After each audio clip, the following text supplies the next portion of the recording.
Good morning, my dear student of class 10. আজি আমি অপহৰণ আৰু প্ৰতিস্থাপন বিক্ৰিয়া আৰম্ভ কৰিম। যোৱাপালত ইতিমধ্যে বিয়োজন বিক্ৰিয়া কৰিছোঁ, উদাহৰণো দিছোঁ। আজি প্ৰতিস্থাপন বিক্ৰিয়া আৰম্ভ কৰোঁ। প্ৰতিস্থাপন বিক্ৰিয়াটো এটা অতি গুৰুত্বপূৰ্ণ বিক্ৰিয়া, কাৰণ ইয়াক বহু ক্ষেত্ৰত দৰকাৰ হয়। ঠিক আছে, এতিয়া আমি প্ৰতিস্থাপন বিক্ৰিয়াটোনো কি সেইটো আমি জানিবৰ কাৰণে প্ৰথমতে ধাতুবিলাকৰ কিছুমান ধৰ্মৰ বিষয়ে আলোচনা কৰোঁচোন। এতিয়া ছ'ডিয়াম আৰু পটাছিয়াম ধাতু, এইটো ছ'ডিয়াম ধাতু, এইটো হ'ল পটাছিয়াম ধাতু। ইয়াৰ ভিতৰতে পটাছিয়াম ধাতুটো অতি সক্ৰিয় ধাতু, তাৰপিছতে ছ'ডিয়াম ধাতুটো। এনেকৈ আমি দেখিম যে ধাতুবিলাক কিছুমান অতি বেছি সক্ৰিয় আৰু কিছুমান ধাতু কম সক্ৰিয়। এনে potassium, sodium, zinc, iron, copper, এই ধাতুবিলাক আমি চাবলৈ গ'লে দেখি পাম যে কপাৰতকৈ জিংক ধাতুটো বেছি সক্ৰিয়। আকৌ চিলভাৰ ধাতুটো জিংক ধাতুতকৈ কম সক্ৰিয়। ঠিক তেনেকৈ সীহ ধাতু, লেড ধাতুটো, সীহ যাক আমি অসমীয়াত কওঁ, সেই ধাতুটো কপাৰতকৈ বেছি সক্ৰিয়। গতিকে এই সক্ৰিয় ধাতুবিলাকে তাতকৈ কম সক্ৰিয় ধাতুবিলাকক কি কৰে, তেনেকুৱা এটা কথা আমি এতিয়া আলোচনা কৰিম। ঠিক আছে, প্ৰথমতে আমি এটা ৰাসায়নিক বিক্ৰিয়াৰে প্ৰতিস্থাপন বিক্ৰিয়াটো জানিবলৈ চেষ্টা কৰিম। এই ধাতুকেইটা চোৱা, এই ধাতুকেইটা এনেকুৱা সক্ৰিয় যে ছ'ডিয়াম বা পটাছিয়াম ধাতু মুকলিকৈ ৰাখিব নোৱাৰি। এই বায়ুৰ লগত তৎক্ষণাতে ৰাসায়নিক বিক্ৰিয়া কৰি ই কি কৰিব, ইহঁতৰ অক্সাইড উৎপন্ন কৰিব। তাৰপিছত ইয়াক পানীৰ ওপৰত যদি ৰাখোঁ তেতিয়া পানীও জ্বলাই দিব পাৰে।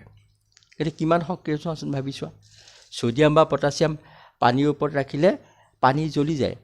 পানী জ্বলি যায় মানে পানীখিনি আচলতে নজ্বলে, পানীৰ লগত ৰাসায়নিক বিক্ৰিয়া কৰোঁতে ই হাইড্ৰজেন গেছ উৎপন্ন কৰে আৰু তাপ উৎপন্ন কৰে। সেই হাইড্ৰজেন গেছ উৎপন্ন হওঁতে যি তাপ উৎপন্ন হয় ৰাসায়নিক বিক্ৰিয়াটোত, সেই তাপৰ প্ৰভাৱত হাইড্ৰজেন গেছটো জ্বলি যায়। ছ'ডিয়াম আৰু পটাছিয়ামৰ ৰাসায়নিক বিক্ৰিয়াটো তেনেকুৱা। এতিয়া তেনে পানীৰ ওপৰতে জুই কৰা জ্বলে যে হাইড্ৰজেন গেছটো যে জ্বলি যায়, সেইকাৰণে পানী জ্বলা নিচিনা কথাটো লাগে। গতিকে সেইটো উদাহৰণ এইটোৰ বাবে দিছোঁ যে কিছুমান ধাতু অতিশয় সক্ৰিয়, যি ঠাণ্ডা পানীৰ লগতো ৰাসায়নিক বিক্ৰিয়া কৰিব পাৰে। এতিয়া আমি এটা ৰাসায়নিক বিক্ৰিয়া এটা আমি প্ৰথমতে লওঁচোন বাৰু। তাৰপিছত সেই ৰাসায়নিক বিক্ৰিয়াটোৰে প্ৰতিস্থাপন বিক্ৰিয়া কেনেকৈ হয় সেই কথাটো আমি জানিবলৈ চেষ্টা কৰিম। এটা অতি সহজ বিক্ৰিয়া লৈছোঁ। জিংক ধাতু চলিড হয়। জিংক ধাতুৰ লগত আমি কপাৰ ছালফেট দ্ৰৱণ এটা ল'লোঁ,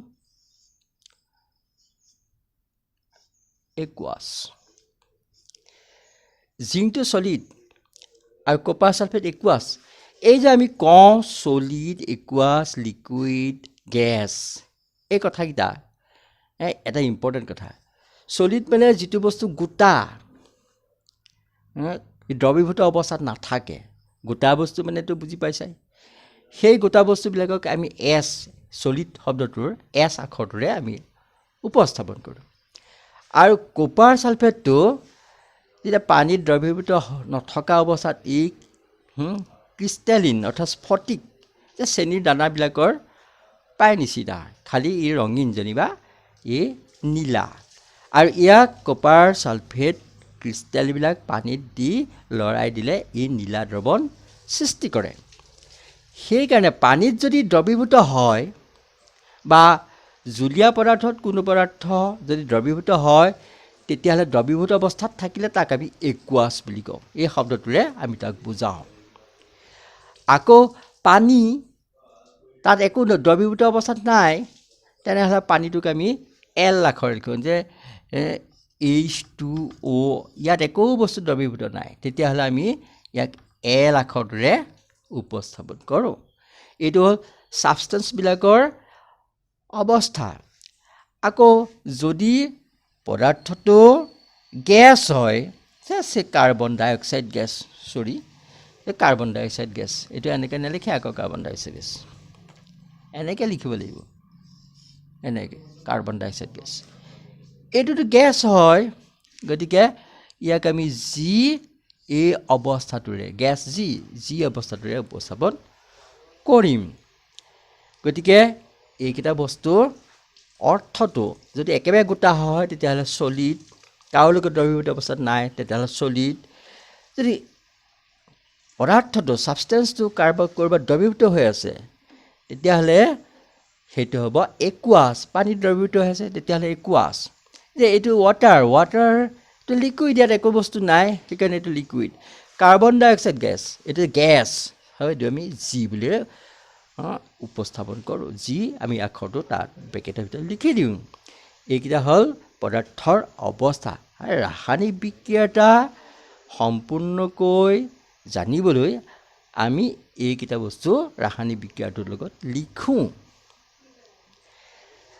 অৱশ্যে ইয়াত ৰাসায়নিক বিক্ৰিয়াটো এইকেইটা লিখিলে শেষ কথা নহয় যে ৰাসায়নিক বিক্ৰিয়াটো হওঁতে তাপ লাগিল নে পোহৰ লাগিল এইবিলাক কথাও বা অনুঘটক লাগিল এইবিলাক কথাও আমাৰ লিখিবলগীয়া হয় এনেবিলাক কথা লিখিলে ৰাসায়নিক বিক্ৰিয়া এটাৰ মানে প্ৰায় সম্পূৰ্ণ কিছুমান কথা জানিব পাৰি তৎসত্ত্বেও তাৰ মাজত ইণ্টাৰমিডিয়েট যৌগ মধ্যৱৰ্তী যৌগ এনেকুৱা কিছুমান কথাও থাকে সেইবিলাক আমি আমাৰ ক্লাছ 10 লেভেলত আলোচনা নকৰোঁ মাত্ৰ আমি এইকেইটা কথাকে উল্লেখ কৰিলোঁ যে ৰাসায়নিক বিক্ৰিয়া এটা আৰম্ভ কৰোঁতে বা লিখোঁতে এই অৱস্থাকেইটা থাকিলে পদাৰ্থবিলাক কি পদাৰ্থ কেনেধৰণৰ পদাৰ্থ সেইবিলাক আমি বুজি পাওঁ এতিয়া আমি প্ৰতিস্থাপন বিক্ৰিয়া আৰম্ভ কৰিছোঁ এই ৰাসায়নিক বিক্ৰিয়াটো আৰম্ভ কৰিছোঁ ইয়াৰ ৰিয়েক্টেন্ট ছাইড যে বিক্ৰিয়ক ছাইডটো আমি দেখুৱাইছোঁ এই বিক্ৰিয়ক ছাইডটোৱে এইটা পদাৰ্থৰ বিক্ৰিয়া ৰাসায়নিক বিক্ৰিয়া কৰিলে কি হ'ব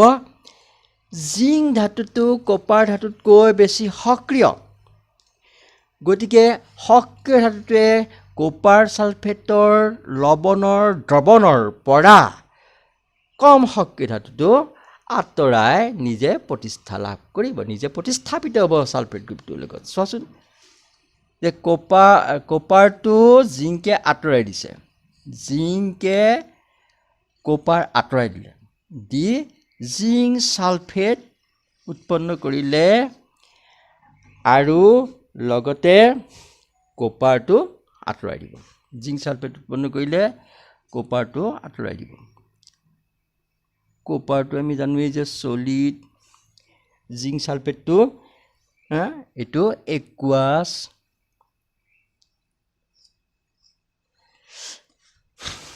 এতিয়া তেনে আমি ৰাসায়নিক বিক্ৰিয়াটোৰ প্ৰতিস্থাপন বিক্ৰিয়াটো আকৌ এবাৰ চাওঁ যে কিছুমান বেছি সক্ৰিয় ধাতুৱে তাতোতকৈ কম সক্ৰিয় ধাতুটোৰ লৱণৰ দ্ৰৱণৰ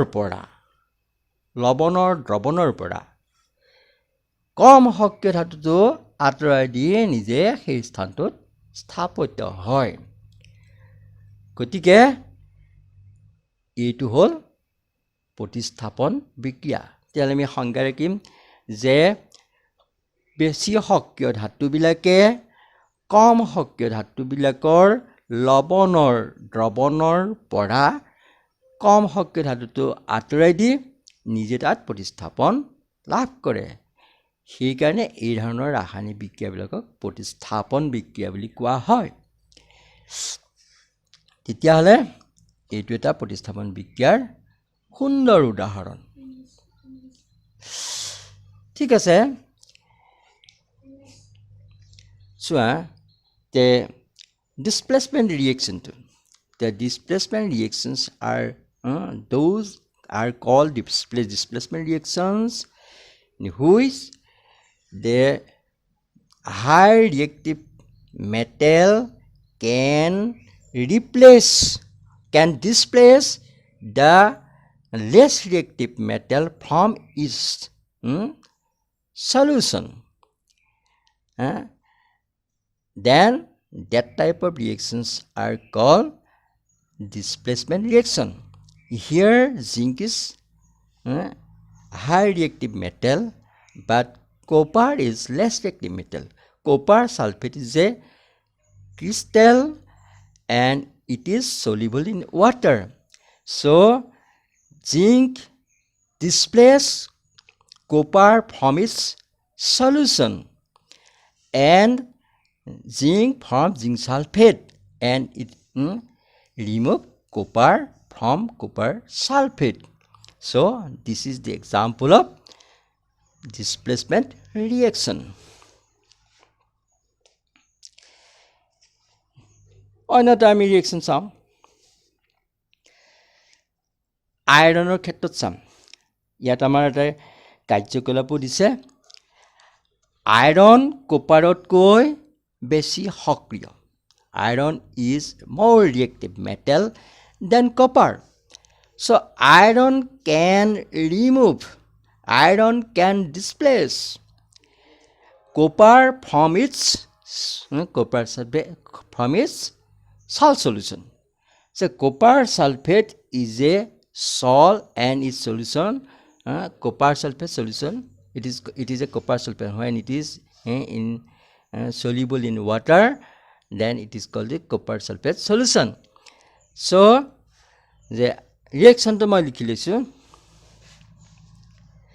the iron, it is solid, iron to the guta padartho, copper sulfate,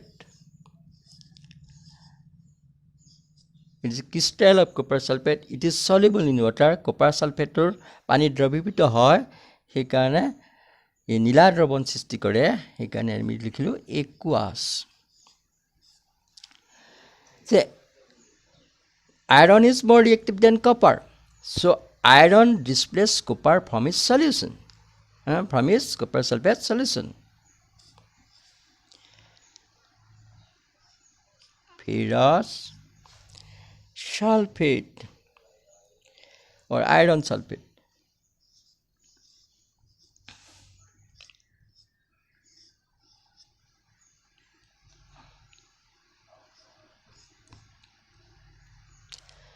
say aqueous.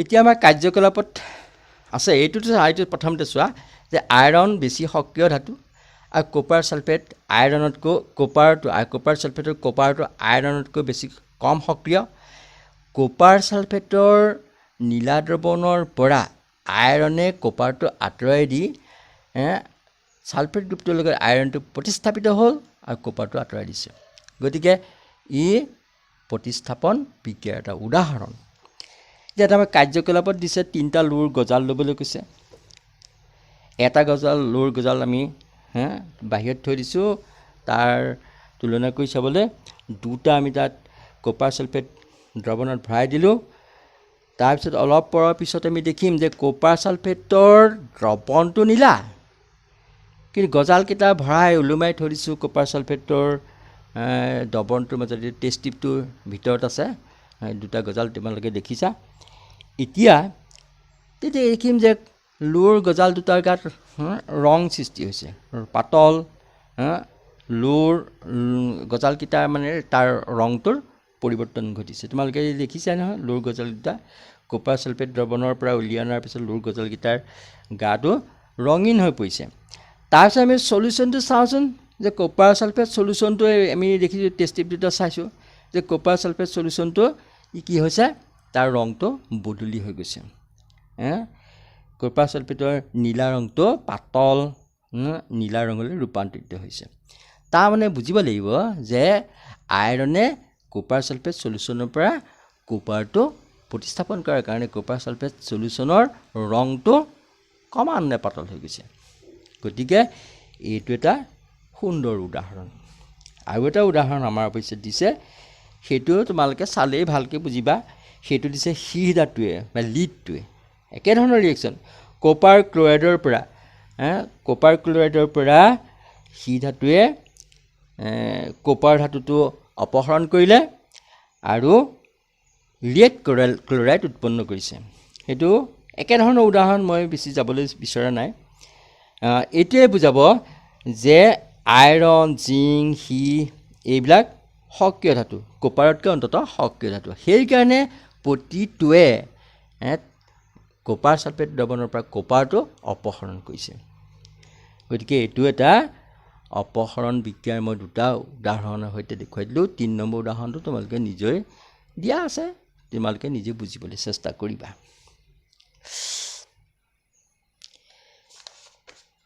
ইয়াৰ পিছতে আমাৰ আৰু এটা বিক্ৰিয়া আছে, সেইটো হ'ল ডাবল ডিছপ্লেচমেণ্ট ৰিয়েকশ্যন, দ্বি অপহৰণ বিক্ৰিয়া।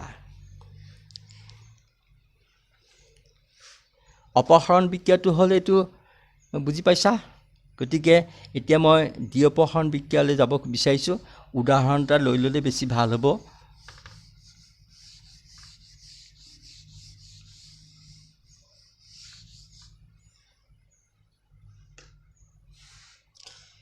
সোডিয়াম সালফেট, তারপরে ধুনীয়া উদাহৰণ এটা দিয়া আছে। সোডিয়াম সালফেট SO4 Na2SO4, এইটো sodium sulphate equals plus barium chloride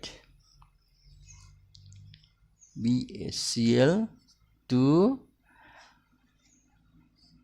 এইটো barium chloride equals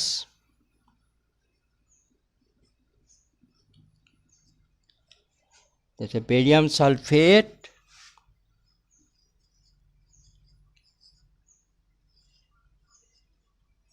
solid sodium chloride,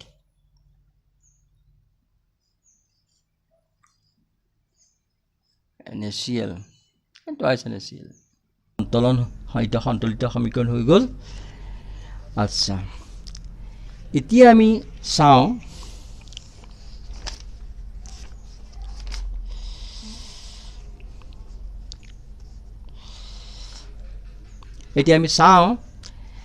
যে এই যে SO4 গ্ৰুপটো দেখিছোঁ, এই SO4 গ্ৰুপটোৰ যোজ্যতা 2, সোডিয়ামৰ যোজ্যতা 1। সোডিয়ামৰ যোজ্যতা SO4 গ্ৰুপটোলৈ আহিছে আৰু SO4ৰ যোজ্যতা 2টো সোডিয়ামে লৈ লৈছে। ঠিক তেনেকৈ বেৰিয়ামৰ যোজ্যতা 2, ক্লৰিনৰ যোজ্যতা 1। ক্লৰিনৰ যোজ্যতা বেৰিয়ামলৈ আহিছে, 1 লিখা নাই, আৰু বেৰিয়ামৰ যোজ্যতা ক্লৰিনলৈ গৈছে, 2 লিখিছোঁ। আকৌ ঠিক একেদৰে সালফেট গ্ৰুপটোৰ যোজ্যতা 2, বেৰিয়ামৰ যোজ্যতা 2 সমান যোজ্যতা আছে, গতিকে আমি সমান যোজ্যতা লিখা নাই। সোডিয়ামৰ যোজ্যতা 1, ক্লৰিনৰ যোজ্যতা 1 সমান যোজ্যতা, সেইকাৰণে আমি লিখা নাই। গতিকে এতিয়া মন কৰোঁ ইয়াতনো দ্বি অপহৰণ কেনেকৈ হ'ল।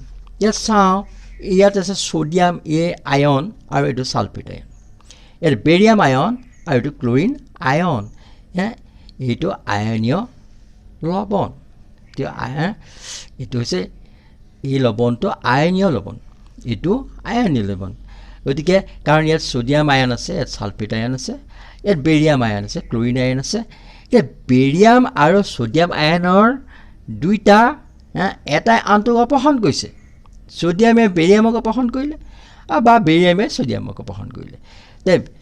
বেৰিয়ামে সোডিয়ামক অপহৰণ কৰি সালফেট গ্ৰুপটো বেৰিয়ামৰ লগত আহি গ'ল। গতিকে আকৌ সোডিয়ামে বেৰিয়ামক অপহৰণ কৰি ক্লৰিনটো তাৰ লগত আহি গ'ল। গতিকে দুটা অপহৰণ হৈছে, আয়নৰ দুভাগীয় আয়নৰ অপহৰণ হৈছে। Sodium, barium, sulphate group, chlorine group, এইবিলাক চবেই একোটাহঁত আয়ন। সোডিয়াম আয়ন, সালফেট আয়ন, বেৰিয়াম আয়ন, ক্লৰিন আয়ন, এই আয়নবিলাকৰ মাজত অপহৰণ হৈছে। এতিয়া চাওঁ, সোডিয়াম আৰু বেৰিয়ামৰ মাজত অপহৰণ হৈছে। গতিকে ইয়াক অপহৰণ কৰিছে, বেৰিয়ামে ইয়াক অপহৰণ কৰিছে। গতিকে এইটো দুই প্ৰকাৰে অপহৰণ হ'ল, দুভাগে অপহৰণ হ'ল। গতিকে এইধৰণে আয়নবিলাকৰ মাজত বিনিময় ঘটি যি ধৰণৰ ৰাসায়নিক বিক্ৰিয়া হয়,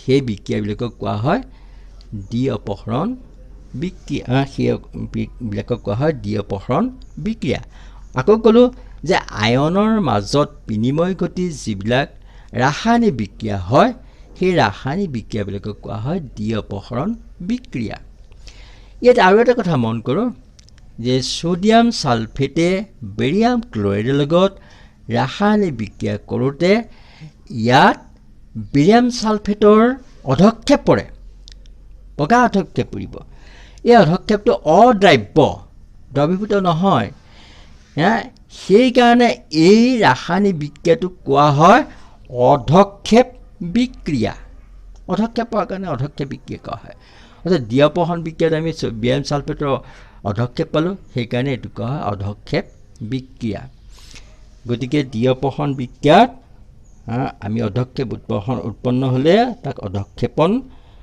বিক্ৰিয়া বুলিও আমি কওঁ যদি দ্বি অপহৰণ বিক্ৰিয়াত কোনোবা এটা লৱণৰ অধক্ষেপ হয় অৰ্থাৎ পানী দ্ৰৱীভূত হৈ নাথাকে তেতিয়াহ'লে সেই ধৰণৰ বিক্ৰিয়াবিলাকক কোৱা হয় অধক্ষেপণ বিক্ৰিয়া এইটো এটা অধক্ষেপণ বিক্ৰিয়াৰ উদাহৰণ কেতিয়াবা যদি তোমালোকক প্ৰশ্ন কৰে অধক্ষেপণ বিক্ৰিয়া কি কাক বোলে আৰু এটা উদাহৰণ দিয়া যে অধক্ষেপণ বিক্ৰিয়া কৈছোৱেই যে যি বিক্ৰিয়াত কোনো এটা পদাৰ্থৰ বিক্ৰিয়জাত পদাৰ্থৰ অধক্ষেপ যদি সৃষ্টি হয় তেতিয়াহ'লে সেই বিক্ৰিয়াটোক কোৱা হয় অধক্ষেপণ বিক্ৰিয়া ইয়াত আমাৰ বেৰিয়াম সালফেটটো উৎপন্ন হ'ল ই পানীত দ্ৰৱীভূত হৈ নাযায় সোডিয়াম ক্লৰাইডটো নিমখ কম অঞ্চলত আমি খোৱা নিমখটোৱে ই পানীত সহজে দ্ৰৱীভূত হয় গতিকে এই পানীত দ্ৰৱীভূত অৱস্থাত থাকিলে এতিয়া ই মানে দ্ৰৱীভূত নহ'ল সেই অদ্ৰাব্য সেইকাৰণে অধক্ষেপ পোৱাৰ কাৰণে এই বিক্ৰিয়াটোক কোৱা হৈছে অধক্ষেপণ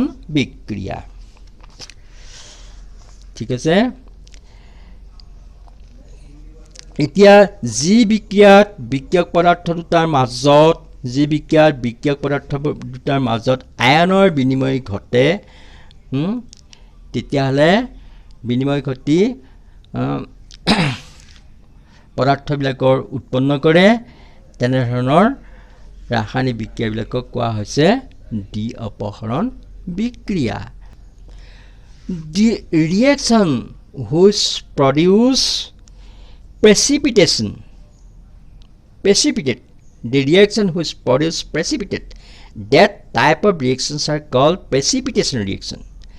So this is an example of precipitation reaction because in this reaction we have seen that barium sulfate is not soluble in water. It precipitates. Therefore this reaction is called precipitation reaction.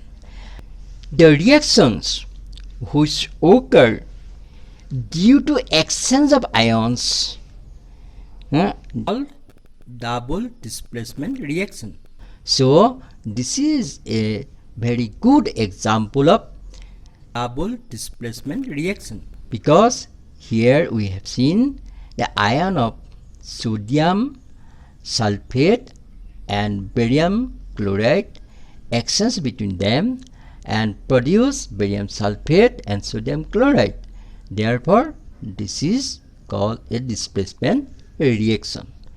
Thank you. আজিলৈ সামৰিছোঁ।